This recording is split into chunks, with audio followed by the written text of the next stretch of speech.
नमस्कार, मैं Amrendra Tiwari all time public India पे आप सभी का स्वागत करता हूं। दोस्तों, झारखंड की सरकार ने कुछ ऐसे फैसले लिए हैं जिसको कि आपके संज्ञान में लाना बेहद ही ज़रूरी है। तो सबसे महत्वपूर्ण फैसला जो उन्होंने लिया है कि 17 तारीख तक जो है राज्य के अंदर जो दुकानें, जो मॉल्स खोलने की बात हो रही थी और जो शराब की दुकानें की खोलने के लिए की बात हो रही थी, वो सब पे स्थिति जो है अब स्पष्ट हो गई है। और यही कारण है कि आपने देखा कि जो बैठक मुख्य सचिव की अध्यक्षता में रही, उसमें भी न निर्माण कार्य पे एक ठोस रूपरेखा बन पाई, न दुकानें खोलने को लेकर और न ही शराब की बिक्री को लेकर कुछ बात बन पाई।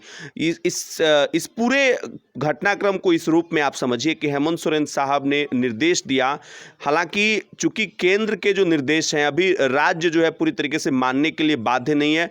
यही कारण है कि जो केंद्र ने निर्देश दिया था तीसरे लॉकडाउन में, जो छूट दी गई थी ग्रीन जोन और बाकी ऑरेंज जोन में, वो छूट जो है झारखंड ने अपने यहाँ लागू नहीं की।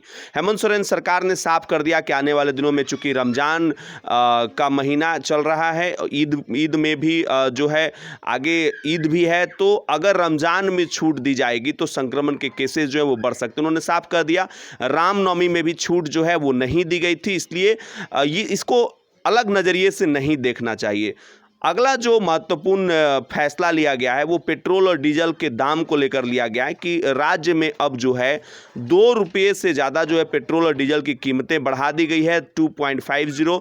और ये वही छूट है, उसी छूट को बढ़ाया गया है जो एक बार आपको याद होगा कि 2018 में जब कीमतें बहुत ज़्यादा हो गई थी तो उस वक्त छूट जो है वो दिया गया था और अब जाकर जो है छूट वापस ले लिया गया। यानी कि राज्य में अब आज से आपने देखा कि कल रात 12 बजे से कीमतों में जो है एक तरीके से काफ़ी ज़्यादा बढ़ोतरी। हालांकि विपक्ष आरोप लगा रहा है, भाजपा ने कहा है कि सरकार इस वक्त जो है पेट्रोल और डीजल के दामों में बढ़ोतरी के कारण जो आम लोगों पर एक तरीके से लोड आएगा। वहीं सरकार का अपना पक्ष है, सरकार ने साफ कर दिया है कि इससे वाणिज्य कर विभाग ने जो है उम्मीद जताई है कि लगभग 1000 करोड़ रुपये जो है इससे आमदनी होगी सरकार की। और चूंकि एक एक पैसे के लिए अभी केंद्र के पास मोहताज होना पड़ रहा है, राज्य सरकार अभी हेमंत सोरेन साहब ने एक निजी चैनल को जो इंटरव्यू दिया था उसमें भी बड़ी बात उन्होंने कही थी। उनका कहना था कि श्रम नियम जो अभी 12 घंटे जो है वो काम कराने के मजदूरों के पक्ष में वो नहीं है। और दूसरी जो महत्वपूर्ण बात उन्होंने कही थी कि राज्यों को भी अपने स्तर से कर लगाने का एक पूरा समीकरण होना चाहिए ताकि एक एक पैसे के लिए केंद्र के पास जो है राज्यों को भटकना न पड़े। तो फिलहाल सभी चीज़ों से पर्दा उठ गया है, यानी कि 17 तारीख तक झारखंड के अंदर कोई स्पेशल छूट नहीं रहेगा। और दूसरी जो महत्वपूर्ण बात निकलकर राज्य सरकार के सामने से आ रही है कि जो भी केंद्र का निर्णय होगा उसके साथ पूरी तरीके से राज्य सरकार जो है वो खड़ी रहेगी। अब देखने वाली बात होगी। हालांकि 17 के बाद भी मॉल, स्कूल, सार्वजनिक जगहों, पूजा पैलेस, ये सब चीज़ें खुलने का भी उम्मीद नहीं नजर आ रहे हैं क्योंकि केसेस जो है संक्रमण के ज़्यादा बढ़ रहे हैं।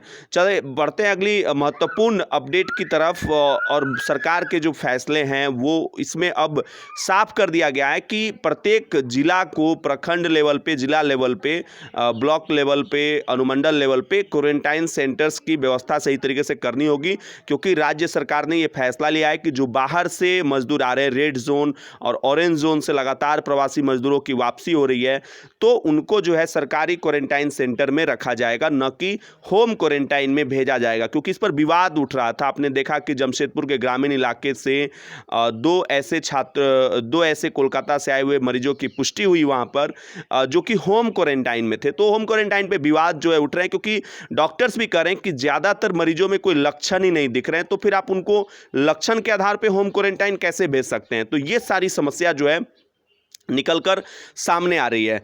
अगला जो फैसला है सरकार ने किया है कि अब डीसी जो हैं वो अपने स्तर से ही रिवॉल्वर के लाइसेंस जो है वो निर्गत करेंगे, न कि प्रमंडलीय आयुक्त के पास जो है उनकी सिफारिशें जाएंगी। इस बारे में आदेश जो है वो जारी कर दिया गया है।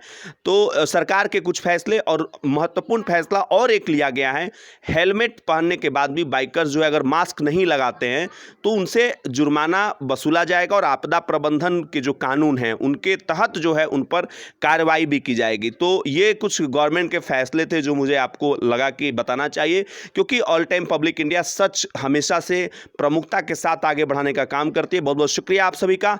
वीडियो अगर अच्छी लगे तो फटाफट लाइक कर दीजिए, चैनल पर नए चैनल को सब्सक्राइब कर लीजिए। इसी तरह की वीडियोज हम बनाते रहते हैं। बहुत बहुत शुक्रिया। जोहार झारखंड, जय हिंद, जय भारत।